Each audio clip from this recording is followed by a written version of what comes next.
Bueno, damos inicio a la siguiente mesa, que es la mesa 5, y vamos a iniciar con Karen Hernández Plancarte, que es egresada de Filosofía de la Unidad de la FES Acatlán, que nos trae una ponencia titulada Autointerpretación analógica del hombre.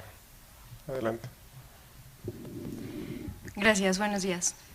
Primeramente quisiera agradecer a los organizadores por considerar nuestra participación y por supuesto a ustedes, la audiencia, por prestarnos oídos. Bueno, hoy les quiero plantear la idea de la antropología filosófica tomada como una autointerpretación. Y esta autointerpretación, por supuesto, dado el caso, de una forma analógica. Y bueno, plantearé de una forma sucinta los parámetros para esta interpretación. Comienzo la lectura. Posiblemente una de las cuestiones más complejas y difusas sea preguntarse por el ser del hombre. No obstante, esta cuestión se torna primordial, puesto que en ella nos jugamos la existencia. El cómo nos concebimos a nosotros mismos y cómo, partiendo de tal o cual concepción, nos relacionamos con el mundo. Difícilmente hallaríamos un concepto definitivo de lo que se supone ser este ser por demás complejo. Pero si no somos capaces de aventurarnos a lanzar una sentencia sobre él, podríamos terminar por dejarlo inmenso y sin contenido. Es por ello que ha de plantearse la cuestión por el hombre, que es en última instancia la cuestión acerca de nosotros mismos, y asimismo preguntar en concreto qué es aquello que investigamos propiamente cuando nos preguntamos por el ser del hombre. Al indagar en esta cuestión, la filosofía de Mauricio Buchot se muestra en suma fecunda, tanto en su vertiente hermenéutica como antropológica.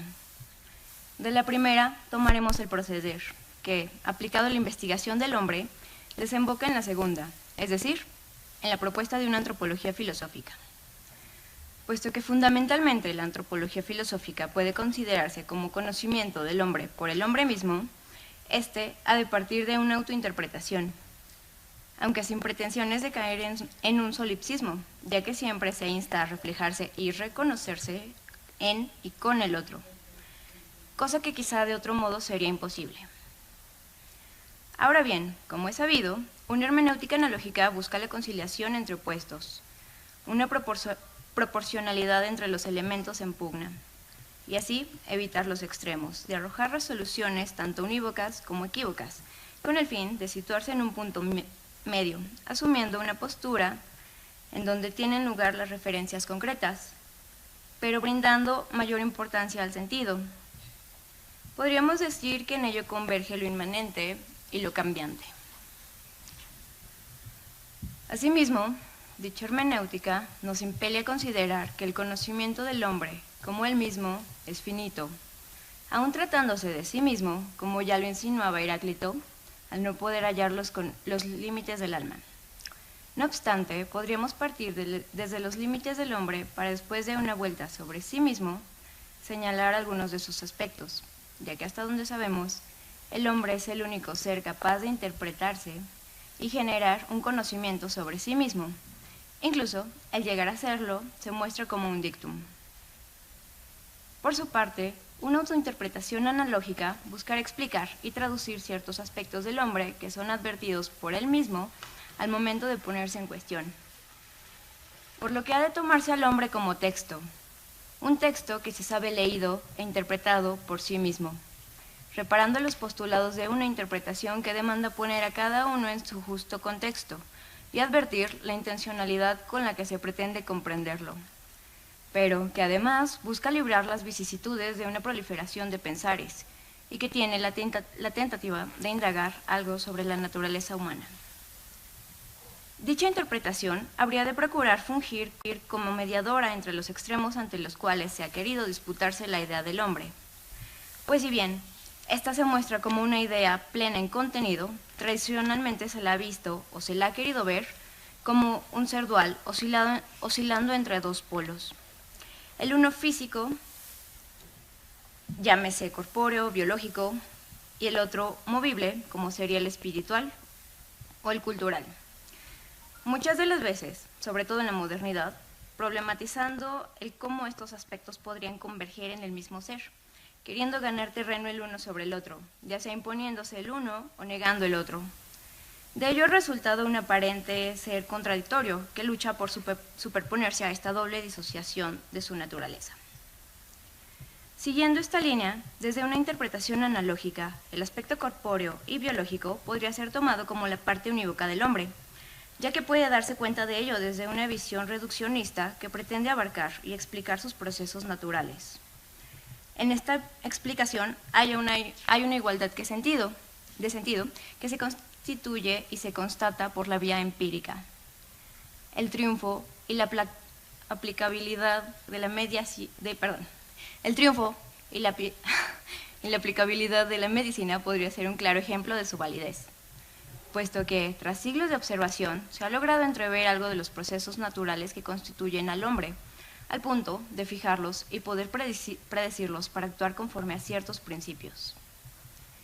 Es en este aspecto en donde el hombre se constituye primordialmente, o bien es su condición de posibilidad, ya que se halla en función de la operatividad de ciertos principios naturales que en sí mismos resultan ocultos a la percepción humana. Por más que ésta quiera apropiárselos y modificarlos, sabe de ellos solo por sus efectos póstumos y ha de obedecer a su propia e inmanente lógica, como lo es en el caso de la generación y la degeneración, o la nutrición, por mencionar algunos. Pero el ser humano no parece agotarse en este mero sujeto de ciertos y constantes procesos biológicos. Por otra parte, el hombre también se muestra como un ser tanto espiritual como cultural. Es aquí en donde se presenta la parte equívoca del hombre, pues en ella reside lo subjetivo, que da cabida a la diversidad que realmente representa. Desde este aspecto se constituye dotado de significados y hace al mundo aprehensible y habitable para él. Pero estos signos que le hacen habitable al mundo también son cambiantes. Por ello, la gran diversidad y proliferación acerca de cómo asumirse y conducirse. Por ejemplo, desde la perspectiva histórica, al considerarse como ente racional, se habita el mundo racionalmente y se trata de aprenderlo de tal forma.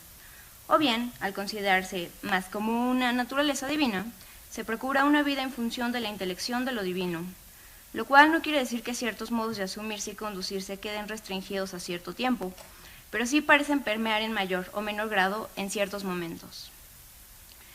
De manera que mucho del actuar del hombre procede del significado que le confiere al mundo y, por supuesto, del que tenga acerca de sí mismo. Este aspecto se constituye desde el mundo interior, pero la construcción de un mundo interior es precisa ante la constitución de un mundo exterior, en la cual puede desarrollarse en un constante y mutuo hacerse. Con esto quiere indicarse que al formarse en una cultura posibilita al hombre erigir un mundo interior y espiritual, así como la formación de un mundo interior y espiritual se exterioriza y se comparte para formar una cultura y sus cambiantes significados en ella.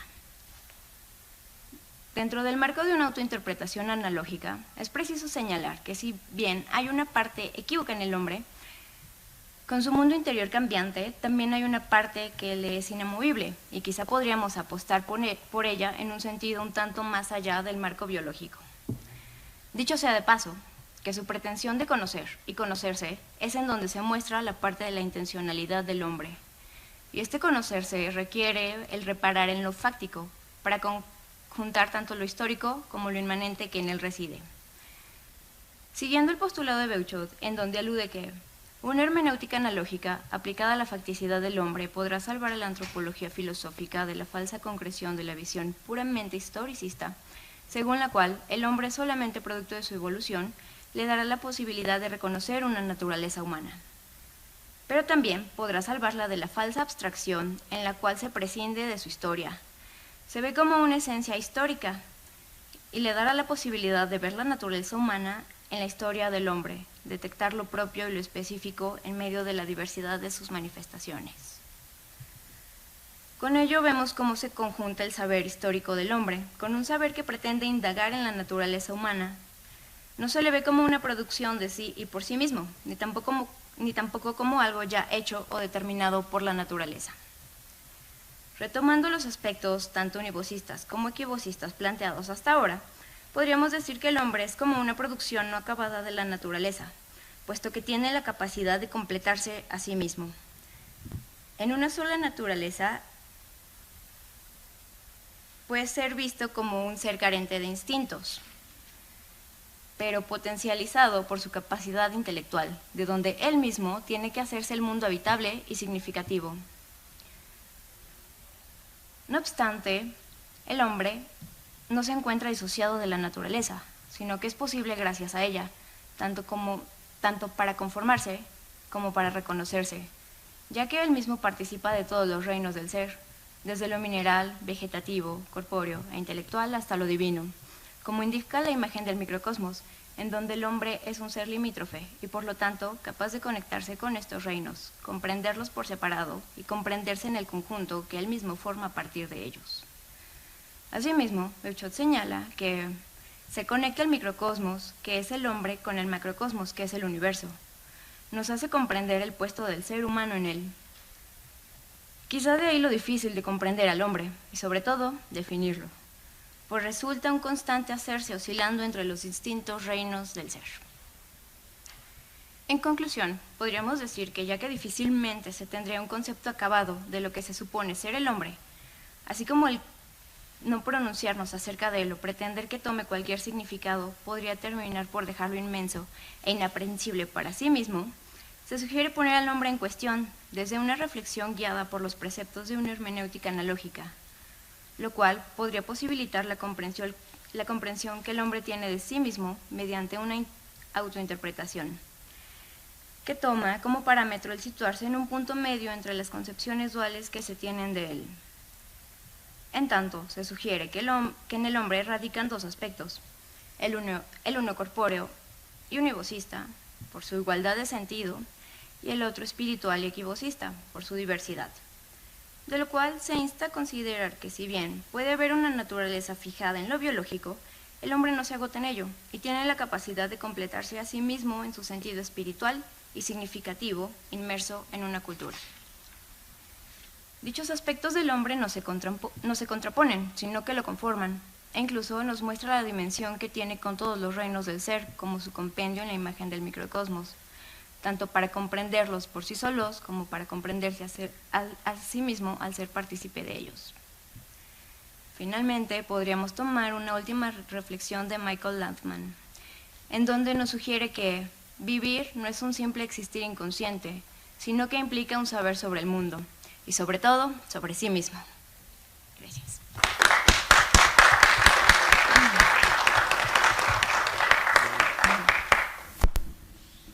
Ahora cedemos el uso de la voz al doctor Joel Hernández Otañez, quien procede del Colegio de Ciencias y Humanidades Plantel Naucalpan.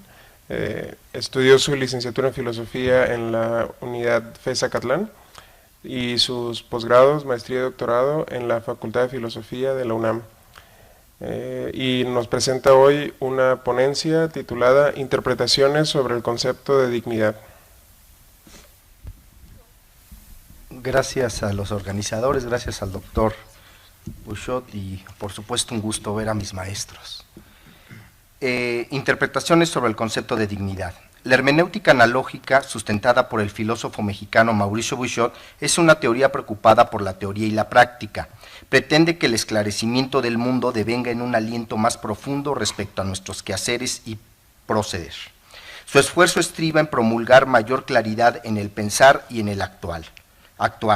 Tal es el ejemplo de su texto Filosofía y Derechos Humanos. Allí, el autor enfatiza que el quehacer filosófico tiene mucho que aportar, insiste que la relevancia de los derechos humanos no pueden arraigarse en un mero consenso cuya prestancia funja como un asunto jurídico-administrativo, como si las reflexiones de los conceptos ético-filosóficos fueran meramente aleatorios. Por el contrario, para el hermeneuta, lo sustancial no puede quedar relegado a lo eventual. Solo así el proceder puede ser reorientado. Ciñéndose a una visión justnaturalista, Beuchat inicia un camino que no se conforma con la positivización de los denominados derechos humanos. La necesidad de hablar de una ontología que antecede la estructuración jurídica y política es menester. El ser humano preocupado por preservarse y convivir no produce una normatividad como si fuese un artefacto autorregulador. Por el contrario, admitir un fundamento natural, es decir, implícito a la propia condición del hombre, resulta prioritario. Un ejemplo ineludible de ello es la dignidad. Cito, ya que enriquecer la noción de dignidad humana supone en el fondo algo inherente al hombre, algo connatural a la persona humana y que sirve de fundamento a los derechos. Hasta aquí la cita de Bouchot. Hablar de la dignidad entraña una ventaja. La noción es extensiva aún no teniendo un consenso de lo que estrictamente significa. Se problematice o no, la dignidad nos incumbe. Pensarla es admitirla, es decir, saber que no nos es ajena. Se asoma como una especie de tautología o circularidad donde lo que se asienta y lo que se construye resultan del mismo talante. En ese oriente transita la teoría de Bouchot, parte de una ontología que admite, concibe y reitera la dignidad humana como algo implícito al hecho de ser o existir. Esto sin duda es un referente esencial que puede contravenir a los escenarios enrarecidos. Una postura que reflexiona ponderando la importancia de lo humano es un resguardo y una certeza, ya que gesta vías de comprensión y de compromiso. Todos sabemos que existen prácticas que violentan la dignidad humana. A veces de manera abierta o de forma velada se van estructurando en los comportamientos, los discursos y las relaciones interpersonales. Incluso pueden formar parte de la ideología de ciertos pueblos respecto a otros. De hecho, ha habido innumerables momentos históricos que, por desgracia, han hegemonizado prácticas de distanciamiento, exclusión y exterminio de otras idiosincrasias. Sistemas que tuvieron la firme intención de eliminar a otros grupos, evidenciando acciones contra la dignidad humana. A propósito de esto, quisiera mostrar dos visiones que tuvieron coincidencias radicales y diferencias en su condición de ser víctimas. Posturas encontradas que, sin embargo, no dejan de reconocerse como sujetos atormentados en un momento axial de la historia de la humanidad. Hans Mayer, cuyo seudónimo es Jan Amery, filósofo austriaco que vivió la cruenta experiencia de estar en un campo de concentración de Auschwitz, quien decide suicidarse en 1978, y Primo Levi, químico y literato italiano que sufrió el mismo encierro atroz y que aparentemente decide quitarse la vida en el año de 1987. Aludir a estos casos tan emblemáticos no olvida o exime que la violación a la dignidad humana ha sido recurrente a nuestros días, tanto a nivel nacional como internacional. Episodios brutales han marcado el derrotero de la historia, empero no deja de ser paradigmático el padecimiento de los que enfrentaron un sistema que de suyo desconocía la condición humana de todos aquellos que no eran de raza aria. Sin olvidar también que es la conclusión de la Segunda Guerra Mundial la que abre paso a la promulgación de los derechos humanos, una respuesta institucional a la devastación acaecida. Partiremos de los argumentos de Amery y Levi sobre la dignidad mancillada y posteriormente incorporaremos la necesidad de una ontología de la dignidad que bien puede deducirse de la hermenéutica analógica de Bouchot. En su libro Los hundidos y los salvados, Primo Levi plantea que la violencia puede revelarse como reprochable sin que por ello pierda su tamiz de utilidad. Cito, las guerras son detestables, son una pésima manera de resolver las controversias entre naciones y entre facciones, pero no puede decirse que sean inútiles, están encaminadas a un fin, aunque éste sea inicuo y perverso. Hasta aquí la cita de Primo Levi. Empero, también puede manifestar su inutilidad y con ello recrudecerse como un fenómeno que denigra o humilla al que se supone adversario. Tal es el caso de las prácticas del nacionalsocialismo en los campos de exterminio. Los denominados hitlerianos, cito, se han caracterizado por una generalizada violencia inútil que ha sido un fin en sí misma, que ha estado dirigida exclusivamente a causar dolor. Hasta aquí la cita. Producían mecanismos para generar indignación, sufrimiento y hambre por el simple hecho de hacerlo, incluso fuera de proporción respecto a la guerra misma, es decir, la barbarie de la barbarie. Allí la dignidad era sobajada permanentemente, no solo se trataba de la amenaza cotidiana de la muerte, sino del modo de morir y por ende de verse humanamente despojados en el deletreo exacerbado de la destrucción. La organización del sistema tenía la función de producir dolor físico y moral, de ahí que el propio Levi insista que la violencia, ya de por sí deleznable por causa del escenario bélico, en su faceta de la inutilidad, diera al traste con la dignidad de la condición humana. Por su parte, Jean Amery, en su obra Más allá de la culpa y de la expiación, exhibe que los campos nazis se valían de una lógica de exterminio en la literal contraposición a la lógica de conservación. Explica que la dignidad perdida no era una cosa de... explica que la dignidad perdida no era otra cosa que dilapidar la confianza en el mundo. La no confianza en el mundo era porque la víctima se sabía reducida a la decisión de su victimario, aunado a estar en un lugar donde nadie podía llegar a auxiliarle. Cito, pero además torturaban con la buena conciencia de su maldad, dice Amery. Una especie de didáctica del daño se desplegaba para enseñar que los reclusos estaban condenados a saberse despojados de sí mismo y de los demás. La tortura cotidiana a la que eran sometidos con el itinerario del trabajo, ausencia de comida y golpes permanentes antes de ser llevados a la cámara de gas evidenciaba la incomprensión absoluta del prójimo. Por eso Amery señala, cito, así la tortura supone una inversión absoluta del mundo social. Hasta aquí la cita. Una de las controversias entre Primo Levi y Jean Amery es hasta dónde la dignidad es recuperada después de los sucesos sufridos en el campo de concentración. Para el escritor italiano, la dignidad perdida puede ser recobrada en la medida en que, una vez transcurridos los episodios terribles, el individuo se sabe proyectado a una nueva oportunidad de vida. No significa que perdone, pero es capaz de seguir su existencia sin el tormento del pasado. Por el contrario, para Amery la dignidad se mantiene atropellada por siempre porque no hay posibilidad de distanciarse de lo sufrido, afirma el filósofo austriaco en 1977, es decir, 32 años después de haber finalizado la guerra. Cito, yo que he sido y aún sigo siendo víctima de los nazis. Hasta aquí la cita. Para Amery, pensar en la mínima posibilidad de perdón es pensar que la herida de la víctima es homologada a lo biológico, es esperar la cicatrización como un proceso natural, de ahí que sostenga que perdonar es inmoral. El problema de la dignidad bajo la sombra de la humillación y el sufrimiento puede llevar consigo posturas que promuevan la superación de lo ocurrido o, por el contrario, el derrumbe de la persona. Ahora bien, la posibilidad de rehacerse a sí mismo es viable, entre otros elementos, desde una postura que sabe que la dignidad nos es implícita y por ende susceptible de ser afectada pero no aniquilada, perdida pero también recuperada. Allí cobra relevancia la postura de Bouchot, que afirma que el derecho de todo ser humano estriba en tener o ser un ente digno, aunado a que este precepto suma a la fundamentación filosófica de los derechos humanos. Por consiguiente, la condición digna deviene de una ontología donde lo humano vale per se. Siguiendo la escuela tomista, Bouchot plantea que la dignidad como una naturaleza ontológica del hombre puede orientar el sentido del derecho de las personas y por ende su modo de asumirse en el mundo. Afirma el autor mexicano, cito, nosotros nos hemos exigido no solo un fundamento moral, sino también un fundamento ontológico, metafísico. Este ha sido la naturaleza humana y su arraigo en el ser y en el bien. Hasta aquí la cita. La dificultad de poner en entredicho la dignidad como Amery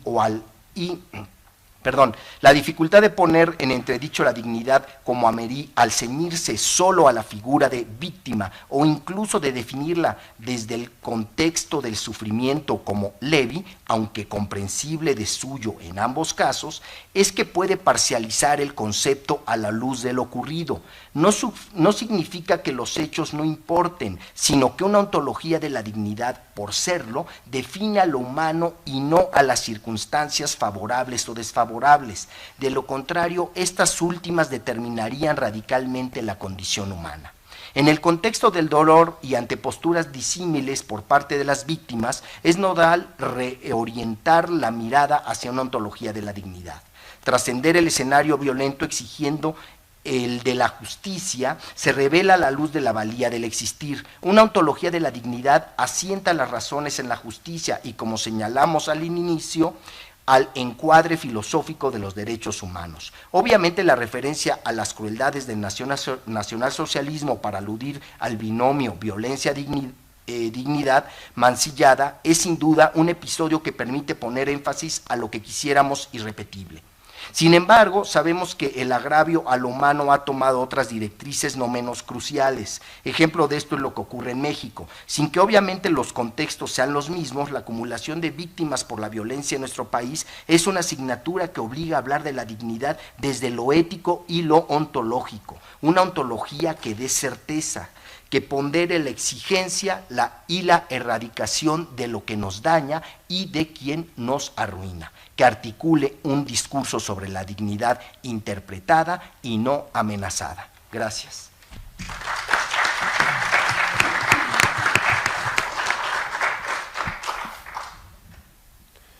Por último, contamos con la participación de Aldo Camacho, quien es egresado de la Facultad de Filosofía de la UNAM, que nos presenta la ponencia titulada Juicio y formación para un cosmopolitismo analógico. Gracias, Juan. Hola, quiero saludar a todos, buenos días, agradecer su presencia, agradecer al doctor Mauricio Beuchot por permitirnos este ejercicio y todo lo que hace por nosotros, y a Laide y a Chucho por la organización titánica que hacen con este coloquio. Comprender la realidad es interpretar. Interpretamos textos, lenguas, hasta fenómenos que acontecen en la realidad. Todo ello con el fin de comprender al otro, porque desde el otro es desde el otro, quien es semejante a nosotros y podemos ver cierta diferencia, lo cual da casi fenomenológicamente sentido o significado a nuestra vida, tanto personal como interpersonal. Podemos pensar que hay un sinfín de interpretaciones de la realidad. Esto es, una pluralidad que podría abrirnos el camino a comprender la realidad desde nuestras intencionalidades personales, pero con disposición a comprenderla con otras intencionalidades, es decir, a través de un diálogo abierto con el otro. La antropología filosófica de Mauricio Beuchot, basada en su hermenéutica analógica, tiene varias facetas. Si tuviésemos que estructurar su propuesta antropológica, diríamos que comienza con el concepto de intencionalidad de la persona, pues finalmente es el ser humano quien busca una idea de sí, y finalmente la antropología filosófica es búsqueda del ser humano. De acuerdo con Beuchot, el ser humano es un núcleo de intencionalidades, entre las cuales predomina la intelectual o racional, la volitiva y la afectiva. Todas se realizan desde su núcleo personal, que llamamos, bueno, yo lo hago, desde una herencia agustiniano-schelleriana, ordo amoris. Recordemos que la intencionalidad es un concepto aristotélico rescatado por Franz Brentano y heredado a la fenomenología y al psicoanálisis, como intencionalidad y como pulsión respectivamente. Asimismo, recordemos que la intencionalidad refiere a un dirigirse a los objetos que se encuentran frente al ser humano, básicamente para ser esos objetos. En fenomenología se piensa que es posible llegar a la esencia de los fenómenos a través de la intencionalidad y podríamos arguir que es parte del carácter intelectual o racional de este concepto. Ahora bien, el dirigirse al ser humano puede referir a dos vertientes por las cuales se traza un puente para la antropología filosófica. Por un lado se encuentra la vertiente ontológica y por el otro la ética. Ontología y ética trazan un puente para comprender una antropología filosófica, la cual puede ser llamada ontología de la persona, o bien, como el propio Beuchot lo hace a través de una crítica a Heidegger, hermenéutica analógica de la facticidad humana. Para resumir este último sentido de la antropología filosófica, el de hermenéutica analógica de la facticidad humana, podemos pensar que es tal porque el ser humano interpreta su vida, esto es, tiene múltiples experiencias de la realidad, las cuales han de ser interpretadas con el fin de trascender la propia realidad. Esto se lleva a cabo a través de la intencionalidad. El ser humano es intencional a la realidad porque busca conocerla para comprenderla en tanto que la vive. Y no solo lo podrá hacer por sí mismo, es decir, como si fuera un ser solipsista o un solucipse, porque al estar arrojado al mundo comienza su aventura interpretativa y lo hace con el prójimo. Entiéndase por prójimo los demás seres naturales del cosmos. El ser humano no está solo, y esto le da razones para encontrar un significado de su vida con la de los demás. Por un lado, esta comprensión se da a través del símbolo. El ser humano es pues un ser simbólico, se ve así frente al cosmos como un ser microcósmico. Su intencionalidad tiende a la simpatía por la naturaleza, a una suerte de velar por ella para poder comprenderse. Desde su primera experiencia en y de la realidad, el ser humano interpreta para comprenderla en tanto que intenta comprenderse. Por tanto, el ser humano es análogo al cosmos, tiende a reflejarse con él con sus limitaciones, con símbolos, con miras hacia una intencionalidad moral, lo cual nos llevaría a pensar que es el juicio o bien la prudencia. El ser humano quiere, y desde su querer se advierte cierta comprensión de la realidad, del cosmos y de sí, pues no deja de pensarse, de autoconocerse, de trazar las vías ontológicas de su vida para encaminarse a la comprensión de su existencia. Eso le da pautas para pensar a su vez en cierto equilibrio. De aquí se desenvuelven los conceptos de metáfora y metonimia, de ídolo y de ícono, y que son las caras del ser humano. No las veremos por cuestiones de tiempo, pero podemos resumir con lo siguiente: el símbolo da comprensión de la realidad del ser humano. Ricoeur y Beuchot respectivamente dicen, el símbolo da que pensar y el símbolo da que vivir. Por otro lado, esta comprensión se da a través de una perspectiva ética y de ahí se llegaría a lo que en esta ponencia nos disponemos, a un cosmopolitismo analógico desde la multi e interculturalidad. En este punto, tanto el aspecto icónico del ser humano y el tercer tipo de intencionalidad, la afectiva, tienen un rol de suma importancia. Después de comprenderse en tanto que análogo del cosmos, el ser humano ha de sublimarse y dirigirse hacia su prójimo, en forma de mónadas, pues no es uno ni 100, es un planeta de seres humanos y de otros seres naturales. Su ordo amoris se dirige al del otro para llegar a una comprensión amorosa. Hay pues experiencias amorosas del ser humano, mismas que se podrían ver en la empatía y el amor en sus distintos grados, pues el amor advierte un reconocimiento del otro, cierto ejercicio de intersubjetividad y un modelo icónico de persona, pues el convivir con el otro implica ver la diferencia como un reflejo, esto es, un reconocimiento analógico de sí y del otro, de tal manera que nos convertiríamos en el otro, ser el otro o ser mi amado. Este carácter ético de la hermenéutica analógica de la facticidad humana también busca unir la razón con el corazón, pues desenvuelve ciertos principios que ponderan una idea de cultura, tales como la idea de justicia, los derechos morales o humanos, y la idea de dignidad analógica. Estos conceptos son trazados por Beuchot desde una axiología que él llama ética analógica o ética ilemórfica, la cual es una ética de los valores que buscan conciliar un formalismo axiológico, con un contenido material que sería la virtud, una ética de las virtudes. De acuerdo con nuestro filósofo, los intentos que se han efectuado sobre esta empresa han fallado, dado que unos le dan más peso al sentido racional, como Nicolai Hartmann, y dado que otros le dan más peso al sentido afectivo, como Max Scheler. Debemos, pues, comprender los valores de manera analógica, en una suerte de ilemorfismo que nos lleva a pensar en una ética de las virtudes. Esto se da a través del juicio y de la prudencia, la madre de todas las virtudes. El juicio busca poner en crisis, delibera lo que puede ser bueno o conveniente respecto a lo malo o involuntario, en el sentido aristotélico.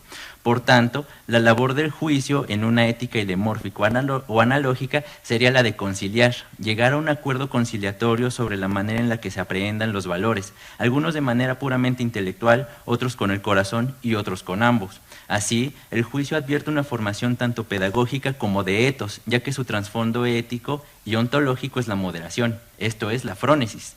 El juicio da carácter al ser humano para enfrentarse a la realidad, al otro y a sí mismo. Pues bien, el juicio busca formar tanto a la razón como al corazón y lo hace al ponerlos en mutuo contacto. Es claro que el corazón tiene sus razones y que hay una lógica del corazón.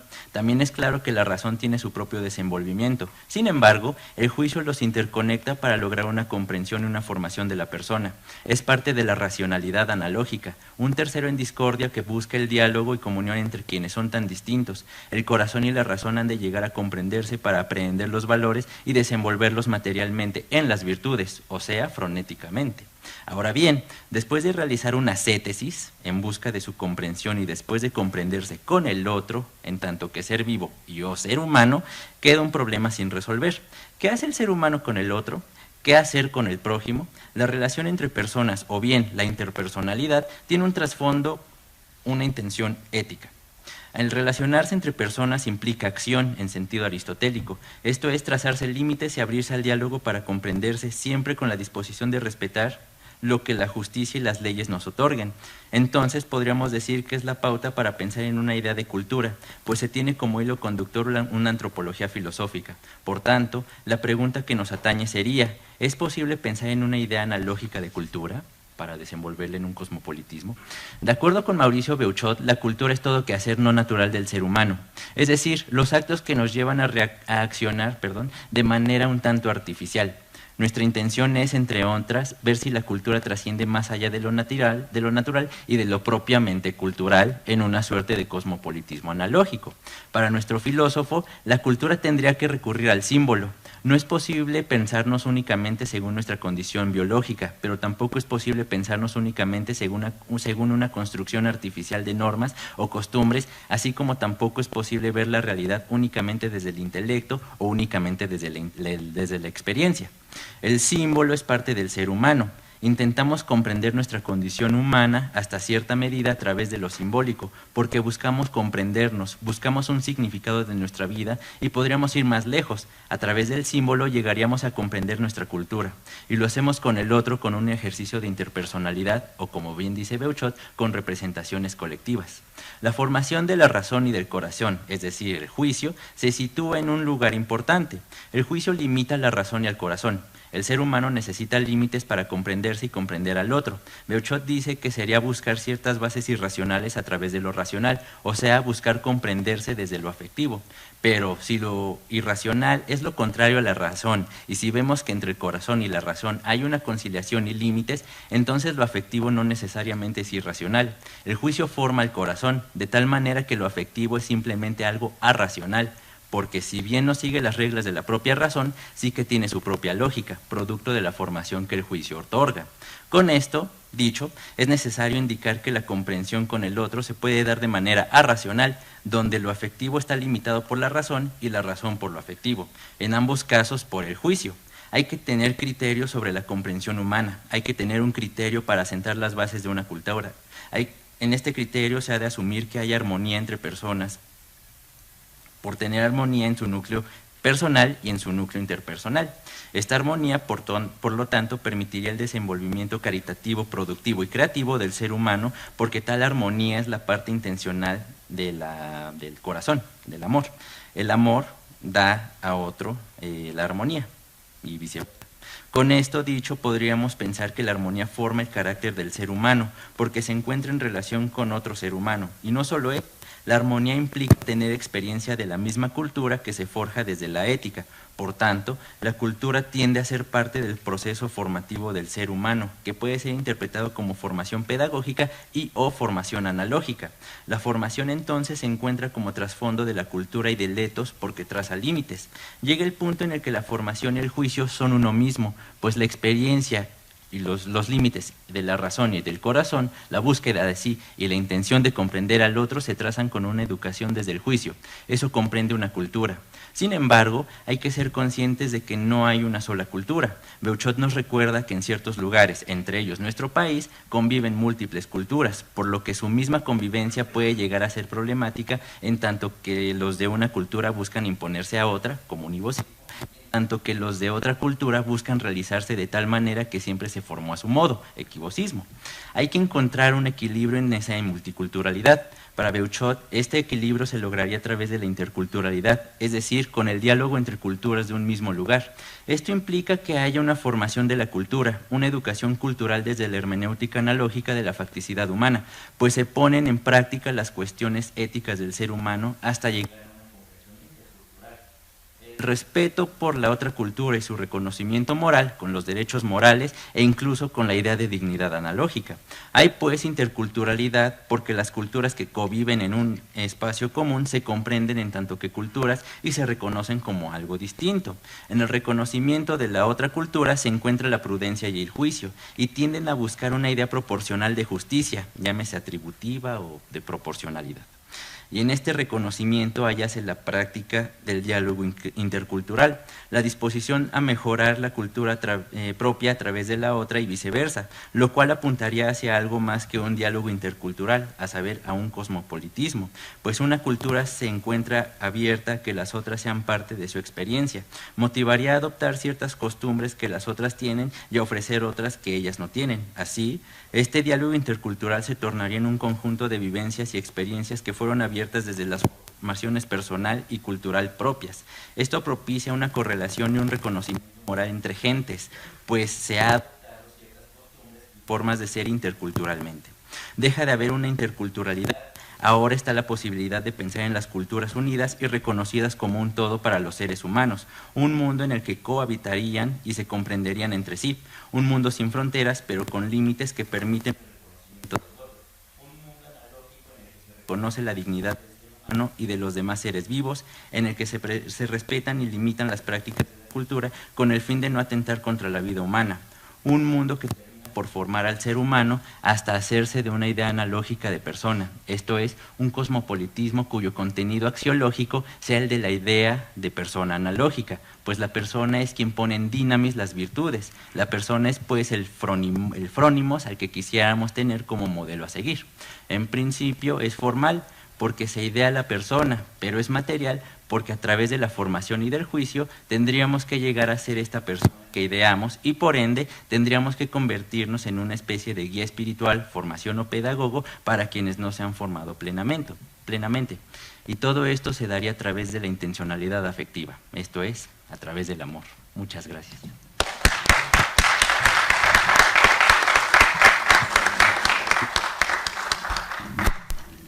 Abrimos espacio para una ronda de preguntas.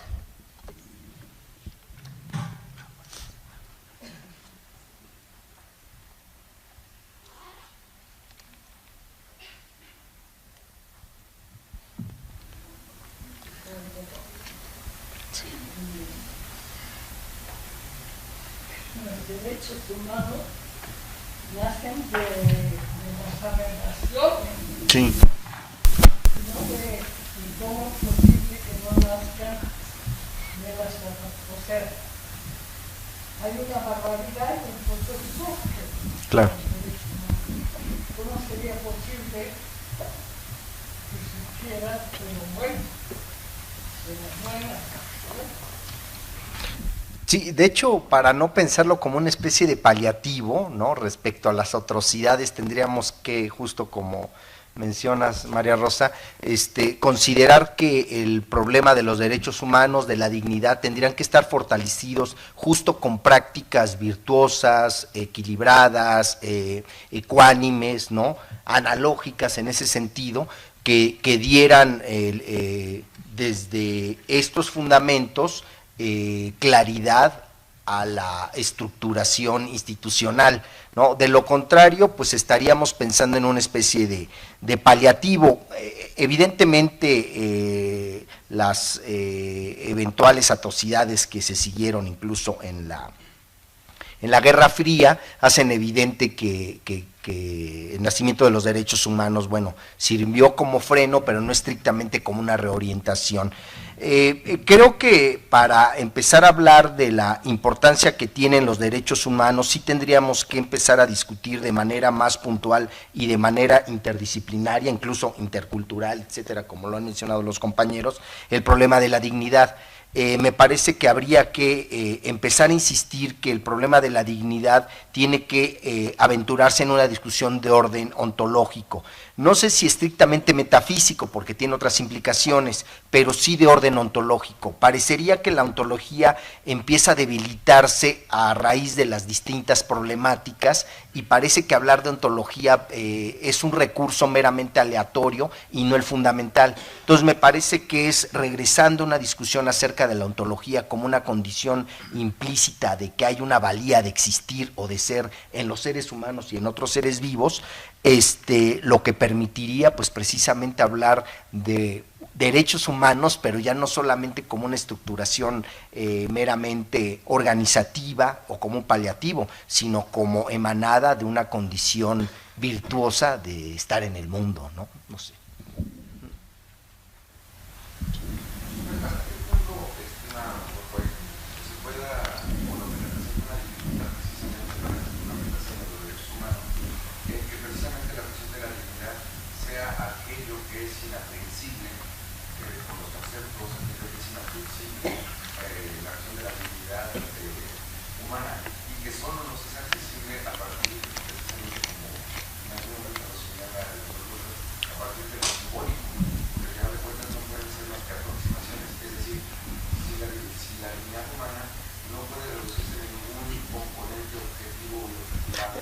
Sí, creo que si buscamos el concepto de dignidad, si nos aventuramos a pensar la dignidad humana como un dato unívoco o un referente objetivo, difícilmente podríamos dar una noción plena de lo que implica la dignidad.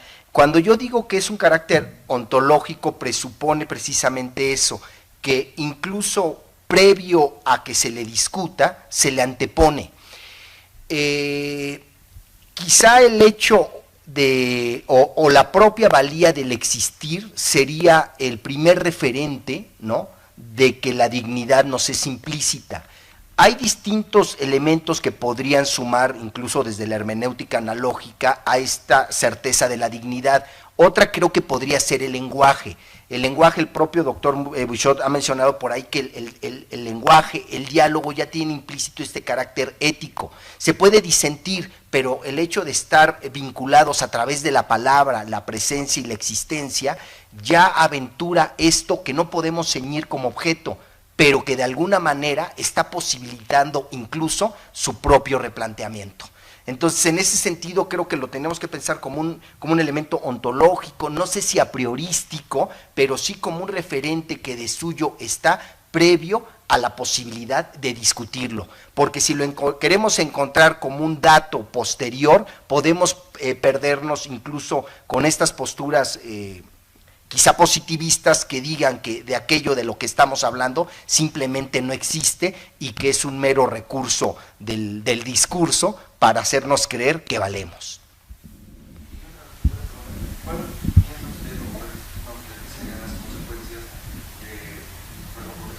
Sí.